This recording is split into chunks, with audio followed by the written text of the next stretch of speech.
Sudah ya, kita mulai ya.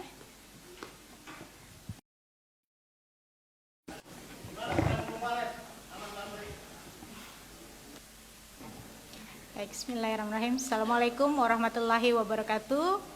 Selamat malam Bapak Ibu yang saya hormati dan rekan-rekan jurnalis yang saya hormati. Hari ini kami akan menyampaikan perkembangan dari penanganan perkara dugaan tindak pidana korupsi pemberian hadiah atau janji terkait persetujuan izin prinsip pembangunan cabang retail tahun 2020 di Kota Ambon dan penerimaan gratifikasi. Sebagaimana rekan-rekan ketahui, 2 dari 3 tersangka dalam kasus ini telah KPK lakukan upaya paksa penahanan pada beberapa waktu yang lalu, dan hari ini terkait dengan 1 tersangka lainnya KPK akan melanjutkan penanganan perkaranya dengan melakukan upaya paksa. Sudah hadir bersama kita Deputi Bidang Penindakan Bapak Karyoto, secara lengkap nanti akan menyampaikan. Baik yang hadir secara langsung untuk menyampaikan pertanyaan, komentar ataupun tanggapan, dan juga pada rekan-rekan jurnalis yang mengikuti melalui akun media sosial KPK. Baik, saya persilakan kepada Pak Karyoto untuk menyampaikan rilis terkait dengan perkembangan penanganan perkara tersebut. Silakan, Pak.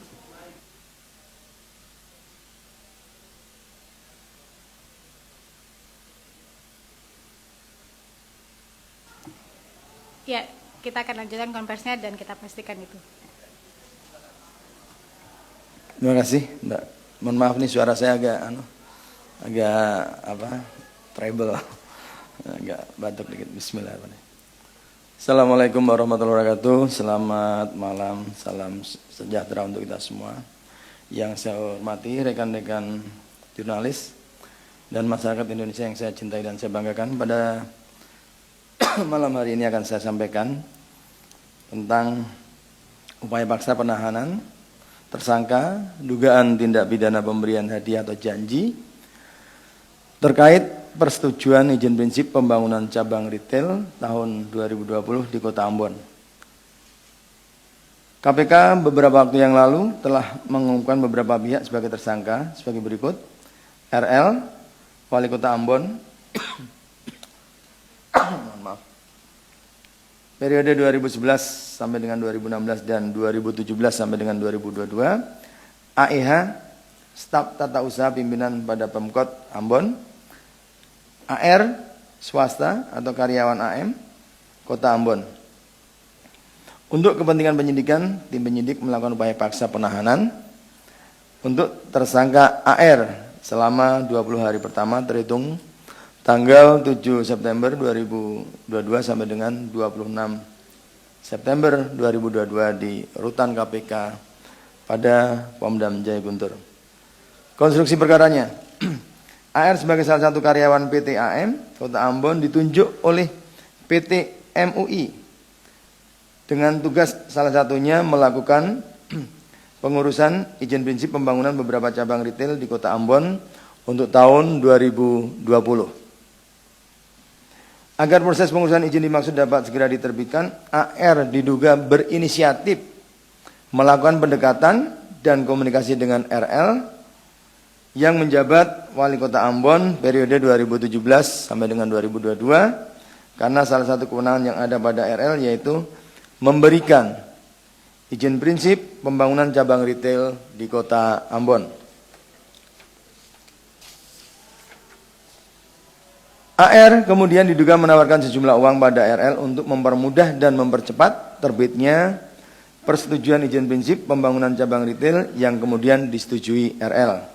Selanjutnya RL memerintahkan Kadis PUPR Pemkot Ambon untuk segera memproses dan menerbitkan berbagai permohonan izin yang telah disiapkan AR, diantaranya surat izin tempat usaha, surat izin usaha perdagangan. Dalam setiap dokumen izin yang disetujui dan diterbitkan tersebut, RL meminta agar uang yang diserahkan AR besarannya minimal 25 juta rupiah yang kemudian ditransfer melalui rekening bank milik AEH yang adalah orang kepercayaan RL. Khusus untuk penerbitan terkait persetujuan prinsip pembangunan 20 gedung gerai usaha retail, AR diduga kembali memberikan uang kepada RL sekitar sejumlah 500 juta rupiah yang diberikan secara bertahap melalui rekening bank milik AEH. Atas perbuatannya tersebut, tersangka AR disangkakan melanggar pasal 5 ayat 1 huruf A atau pasal 5 ayat 1 huruf B atau pasal 13 Undang-Undang 31 tahun 99 tentang pemberantasan tindak pidana korupsi yang telah diubah dengan Undang-Undang nomor 20 tahun 2001 tentang perubahan atas Undang-Undang nomor 31 tahun 99 tentang pemberantasan tindak pidana korupsi. Demikian yang perlu saya sampaikan. Terima kasih. Baik, terima kasih Pak Karyoto. Saya langsung buka saja untuk sesi tanya jawab. Kesempatan pertama saya berikan untuk teman-teman yang hadir di ruangan ini. Kami persilahkan. Ya. Oke, silakan. Ya. Chandra, silakan. Iya, saya mau nanya satu. Pertama, duit suap ini sebenarnya dari siapa? Apakah dari PT AF-nya sendiri atau emang dari perorangan? Karena kan beberapa hasil periksa kemarin disebut bahwa ini tuh udah disiapin dari korporasinya gitu. Terus yang kedua saya mau nanya tentang kasus lain, update dari penjemputan paksa Bupati Mimika ini gimana? Apakah memang dia ditangkapnya sendiri atau ada orang lain itu aja?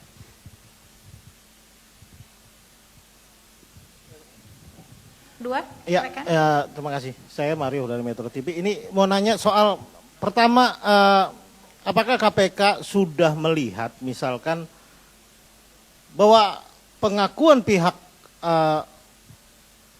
PT Alpamidi ini menyatakan bahwa saudara Amri ini tidak tercatat di semua kepegawaian Alpamidi, pertama.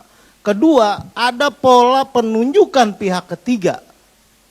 Artinya bahwa PT Alpamidi menunjuk pihak ketiga untuk menjadi pihak yang mengurusi jasa perizinan bagi gerai-gerainya. Lalu KPK melihat hal ini terputus atau memang ada pertanggungjawaban korporasi di sini. Sama misalkan seperti orang mengurusi biro jasa SIM. Persoalannya tuh orang biro jasa nutupin loket, bayar foto, bayar ini, administrasi. Atau seperti apa? Nah, ketiga, ada pengakuan saudara Amri yang menyatakan bahwa ada uang yang pernah dia serahkan sebesar 500 juta itu terkait bisnis sarang burung walet. Bukan terkait pengurusan 20 gerai Alpamidi. Nah, keempat, pertanyaannya, apakah kan kasus ini pengembangan dari kasus Penajam Pasir Utara. Adanya perizinan retail yang awalnya juga termasuk dalam yang dilakukan oleh Gofur, yang kemudian berkembang ke Ambon. Pertanyaan saya, apakah memang akan ada perizinan retail yang perusahaannya sama di berbagai kota lain? Seingat saya ada kemarin Gunadi kalau nggak salah itu dia kepala atau semacam kepala wilayah untuk wilayah Samarinda, Kalimantan dan lain-lain. Itu diperiksa apakah memang ada pengembangan nanti ke Balikpapan, ke Samarinda terkait izin retail yang melibatkan kepala negara yang memiliki kewenangan untuk memberikan izin. Untuk kasus lain, Pak, saya mau mempertegas pertanyaan Chandra tadi. Bisa dong sedikit disampaikan prosesi penjemputan paksa. Dia ditangkap di mana? Di Papua Nugini kah? Atau di manakah? Atau lagi ngapain? Di kafe atau lagi? Dan hingga saat ini apa benar hanya bupatinya atau 3 orang tersangka yang sudah diamankan di Polda Papua? Yang terakhir Pak Deputi mohon izin, minta sedikit ketegasan tanggapan terkait 23 koruptor yang mendapat hadiah begitu banyak. Berkaitan remisi ada yang 4 tahun, remisi ada yang 5 tahun. Oke, ini bukan ranah KPK, tapi bagaimana koordinasi pandangan KPK antar penegak hukum terkait extraordinary crime, terkait pemberantasan korupsi ini sama atau memang ada perbedaan yang mencolok atau memang tidak ada koordinasi sama sekali KPK dengan Dirjen PAS misalkan, yang menyatakan bahwa itu hal rumlah, HAM, segala macam.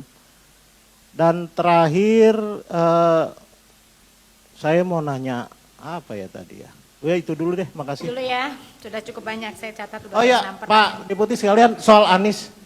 Anies ini ngapain malam-malam gangguin kita? Udah capek ini kita, dari pagi nggak keluar-keluar. Apakah memang terkait kebijakan yang dia perintahkan, misalkan dari proses penganggaran saja, apa benar memang anggaran belum diketok, ini berjalan dengan minjem uang ke Bank DKI untuk komitmen fee 180 miliar yang dicairkan oleh Kepala BPKAD Edi Sumantri, kemudian peran aktif Anies sendiri pada tanggal 10 Mei 2019 menemui CEO Formula E untuk melobi bagaimana dari 5 kota Jakarta terpilih mengalahkan 5 kota lain hanya dengan modal community fee dan lobby-lobby. Itu gimana Pak? Makasih.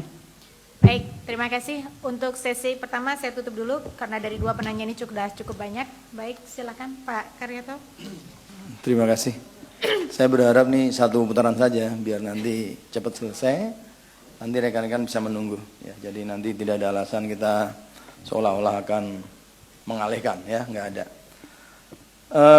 Saya jawab dari Mas Chandra. Yang pertama terkait korporasi. Ini sebenarnya kita harus sama-sama mencermati ini sebagai suatu hal perilaku ya pejabat yang punya kewenangan. Nah, ini harusnya kita menyorot ke situ. Alangkah kasihannya para pengusaha, investor yang mungkin dari skala kecil sampai skala besar kalau ada praktek-praktek seperti ini. Dia ingin membuat lapak atau tempat usaha. Di situ ada distribusi barang, ya, ada distribusi jasa, ada karyawan, nanti ada transaksi, ada pajak dan lain-lain. Makanya kalau ini dikenakan korporasinya, ya mungkin kalau menurut saya belum layak lah, ya. Karena ini lebih banyak memberikan efek kerugian pada para pengusaha. Nah, contoh lah misalnya, tiba-tiba seorang gara-gara ini ditahan, kan nggak ada usaha, gerai tutup, mungkin tanah terbengkelai, terjadinya sewa menyewa antara investor dengan pemilik tanah. Kalau contoh seperti Alfamart, Indomaret itu banyak yang kerjasama ataupun banyak yang sewa menyewa. Ini yang harusnya para pengusaha harus berani mendeklar kami dipersulit oleh para pejabat yang punya kewenangan, ya.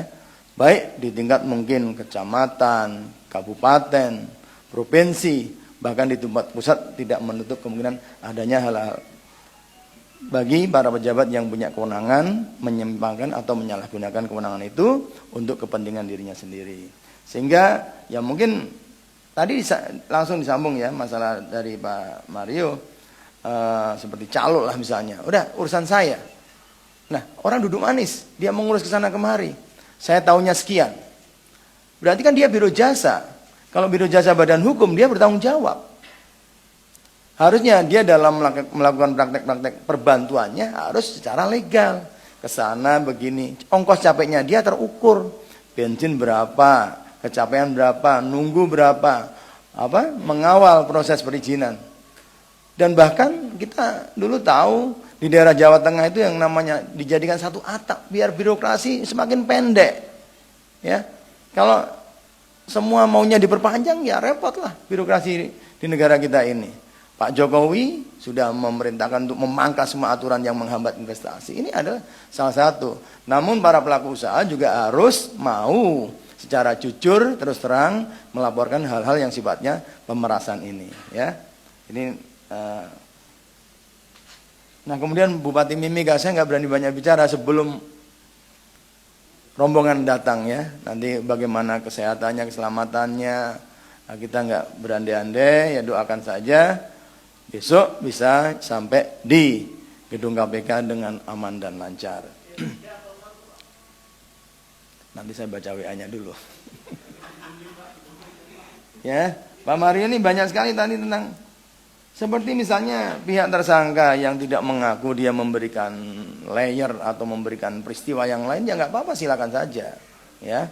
Karena membuat alibi itu tidak semudah, ya, tidak semudah membuat bayangan dipraktekkan dalam suatu fakta. Nah, keyakinan penyidik yang bersangkutan telah memenuhi beberapa bukti-bukti permulaan yang cukup dan kami bersepakat untuk melakukan upaya paksa penahanan. Ini hampir sama pertanyaannya nih. Dan kalau masalah retail yang berkait dengan kabupaten yang lain, ya sebenarnya ini bukan masalah retail, ini masalah kewenangan pemberian izin oleh pejabat yang punya kewenangan. Saya katakan mungkin masih banyak praktek-praktek di tempat lain yang belum terendus atau tertangkap. Ya, masih aman-aman saja. Pemberi dan penerima dalam keadaan silent, tidak ada yang melaporkan, tidak ada yang mengawasi. Ya, nah, ini bisa-bisa saja. Tapi kalau misalnya itu sporadis gara-gara ini nih, enggak. Saya rasa enggak, karena tiap-tiap daerah itu beda karakter. Ya. Dan kembali kami juga mengharapkan perilaku aparatur negara harus betul-betul mendukung program investasi dan memberikan pelayanan yang bebas dari korupsi. Di mana-mana kan sekarang kita tahu wilayah bebas korupsi, wilayah bebas bersih dan melayani. Ini program dari Menpan terhadap upaya-upaya penyelenggaraan yang berkaitan dengan pelayanan kepada publik.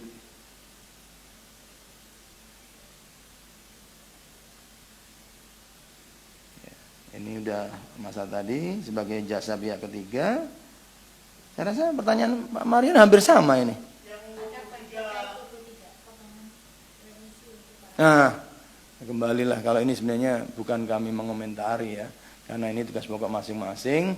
Hanya kalau dulu ada peraturan yang tidak memberikan, nah itu kan mungkin di lingkungan Kementerian Hukum dan HAM kami tidak tahu peraturan yang mana yang bisa memberikan, kami nggak tahu, kami tidak ini. Yang mudah-mudahan ini menjadi bahan diskusi, apakah seorang koruptor atau terpidana koruptor itu perlu mendapatkan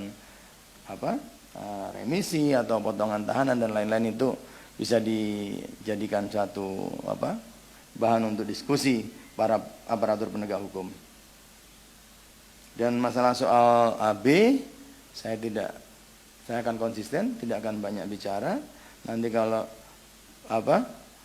rekan-rekan bisa melakukan wawancara langsung ya silakan saja di luar dari kami, karena memang dalam proses penyelidikan kami taat SOP kami bahwa kami tidak akan banyak bicara. Ya, mungkin itu. Terima kasih atas partisipasi.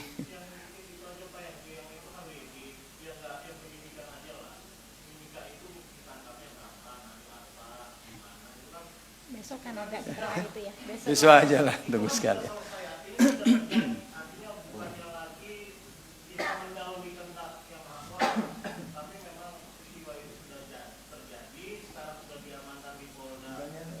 Pasti besok akan ada rilis lagi. Ya. Ya, rekan-rekan, saya kira mungkin karena sekarang masih dalam proses dan dalam perjalanan menuju ke Jakarta, jadi saya kira besok kita akan sampaikan lebih lengkap terkait dengan Bupati Mimika ini. Jadi untuk hari ini kita akan fokus pada kasus terkait dengan kasus ini dulu, begitu ya. Jika masih ada pertanyaan, satu lagi saya persilakan. Ya, besok semuanya akan kita sampaikan lebih lengkap ya, Pak Mario. Ya, minimal kan kita kedatangannya ada, itu kan sudah dikonfirmasi benar, sudah diamankan. Minimal kan kita bisa mengetahui lebih tegas bahwa yang berangkatnya malam ini atau memang besok, gitu kan kita bisa ambil positioning. Pak Deputi. Ya, saya kira Pak Deputi tadi sudah memberikan jawabannya. Kita akan sampaikan mungkin besok lebih lengkapnya. Saya perkenalan sekali lagi untuk kasus kita yang saat ini. Kalau masih ada pertanyaan, kalau tidak ada kita cukupkan. Baik, terima kasih untuk perhatian dan kehadiran rekan-rekan. Saya kira kasus ini sekali lagi menunjukkan bagaimana peran ataupun keterlibatan dunia usaha, dalam hal ini pelaku usaha di dalam tindak pidana korupsi yang ditangani oleh KPK. KPK melalui Kedeputian Bidang Pencegahan dan Monitoring, khususnya pada Direktorat Anti Korupsi Badan Usaha, sebetulnya sudah melakukan upaya pencegahan bagaimana para pelaku usaha ataupun sektor swasta ini juga dapat turut berperan serta dalam upaya pencegahan korupsi.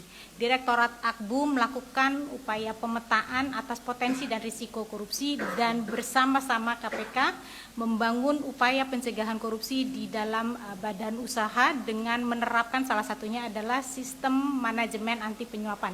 Kita berharap bahwa kasus ini adalah kasus terakhir yang melibatkan para pelaku usaha. Sekali lagi, terima kasih atas perhatian teman-teman. Saya cukupkan untuk konferensi pers kita pada malam hari ini.